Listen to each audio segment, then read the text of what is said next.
Have you ever felt that growing unease, that feeling that your digital life, your photos, your files, your passwords isn't truly yours? You're not alone. For years, we've been renting our digital lives from big tech companies, trading our privacy and control for convenience. But what if I told you there's a better way? A way to take back control, to own your data, and to build your own corner of the internet. Welcome to the world of self-hosting. Hey everyone, this is Ton from Ton Does Linux, and in this video, we're going to dive into one of the most exciting and empowering movements in tech today, self-hosting. 2026 is being called the year of self-hosting, and for good reason. It's never been easier, cheaper, or more important to build your own Homelab.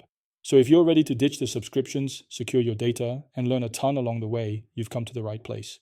We're going to build a Homelab from scratch, using a cheap PC or even a Raspberry Pi. This is your beginner-friendly guide to starting a Homelab in 2026. Let's get started. So, what exactly is a Homelab? Don't let the name intimidate you. It's not some massive, power-hungry data center in your basement. At its core, a Homelab is simply a server or a collection of servers that you run at home. Think of it as your own private cloud. Instead of relying on Google, Amazon, or Netflix, you run the services yourself on your own hardware. This gives you complete control over your data and your digital life. A Homelab can be as simple or as complex as you want it to be. You can start with a single high-impact service, like a media server for your movies and TV shows, or a password manager to keep your logins secure. And the best part, you can get started with a tiny, low-power computer that costs less than a year of streaming subscriptions. In this guide, we're focusing on a beginner-friendly setup that will give you the biggest bang for your buck. So let's talk about the hardware you'll need. When it comes to hardware, you have two fantastic budget-friendly options for 2026. On one hand, we have the legendary Raspberry Pi. The latest Pi 5 is more powerful than ever and is a great choice for running one or two lightweight services. It sips power and is an amazing learning tool.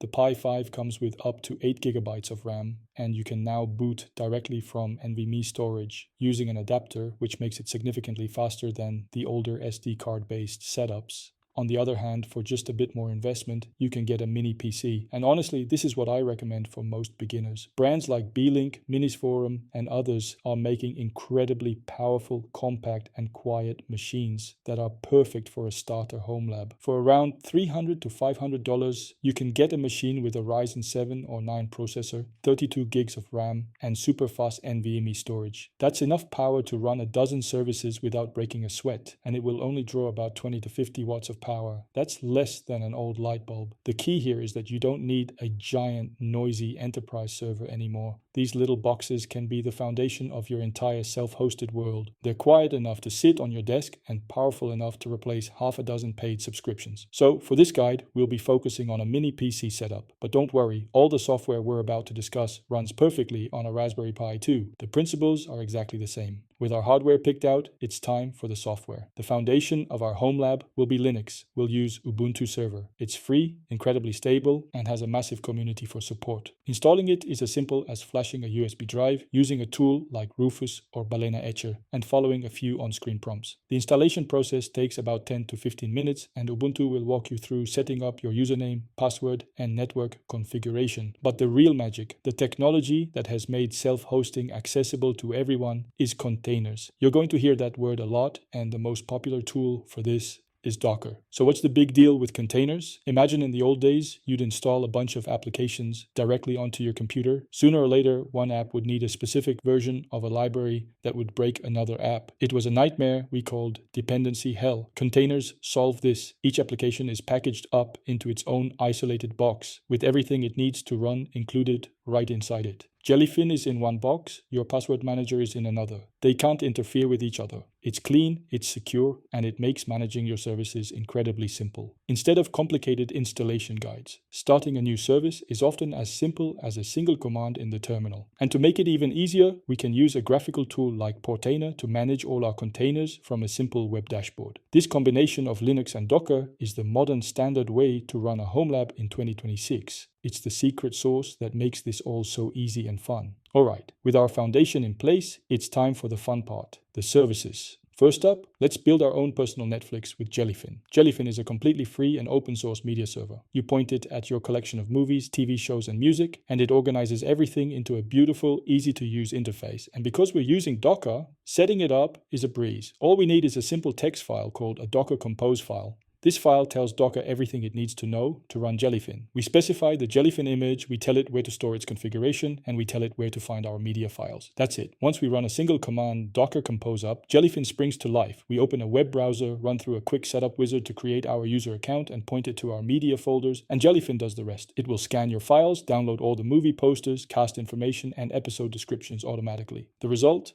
A stunning personal streaming service that you can access from any device in your home. Your TV, your laptop, your phone. No more monthly fees, no more wondering which service has which movie. It's all your media, under your control. And Jellyfin supports hardware transcoding, which means if you're streaming to a device that doesn't support a particular video format, Jellyfin will convert it on the fly. This is one of the most satisfying services you can run in your Homelab. Next up, let's tackle one of the most critical parts of your digital life, your passwords. We've all heard the horror stories of data breaches. Using a password manager is essential, but when you use a cloud-based one, you're still trusting a third-party company with your most sensitive data. With Vaultwarden, an open source implementation of the Bitwarden server, you can host your own password manager. And just like with Jellyfin, setting up Vaultwarden with Docker is incredibly simple. We create another small Docker Compose file, specify the Vaultwarden image, and tell it where to save our encrypted password database.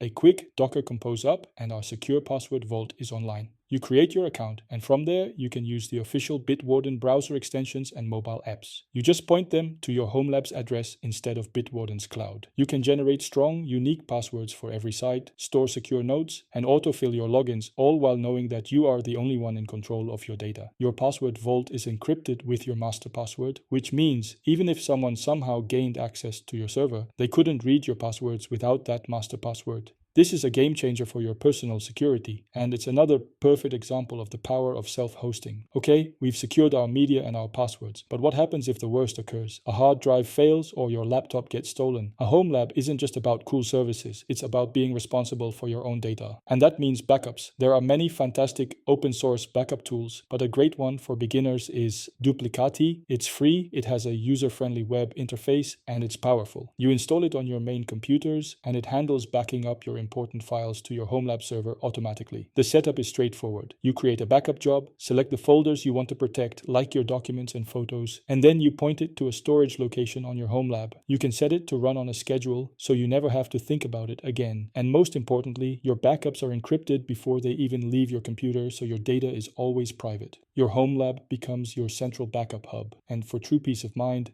you can even configure a second backup job to copy your most critical data from your Homelab to an off-site location like a friend's house or a cloud storage provider like Backblaze B2. This follows the 3-2-1 backup rule, 3 copies of your data on 2 different types of media with 1 copy off-site. This is the foundation of a rock-solid data protection strategy, and it's something everyone should be doing. This is all amazing, right? But what about when you leave the house? How do you access your personal cloud when you're on the go? In the past, this meant complicated and insecure setups like port forwarding. But in 2026, the answer is incredibly simple: Tailscale. Tailscale is like magic. It creates a secure private network between all of your devices, no matter where they are in the world. Think of it as your own personal VPN that just works. There are no firewall rules to configure and no IP addresses to worry about. You install the Tailscale app on your Homelab server, your phone, and your laptop. You log in with your Google or Microsoft account, and that's it. All your devices can now talk to each other as if they were in the same room over a secure, encrypted connection. This means you can securely access your Vaultwarden vault from your phone while you're on vacation. You can stream music from your Jellyfin server during your commute. It connects everything seamlessly and securely. It's the final piece of the puzzle that makes your Homelab not just a home project,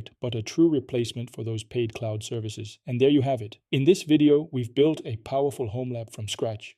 We have our own media server with Jellyfin, a secure password manager with Vaultwarden, and an automated backup system to protect our data. We've taken a huge step towards digital independence. But the best part is, this is just the beginning. The world of self-hosting is vast and exciting.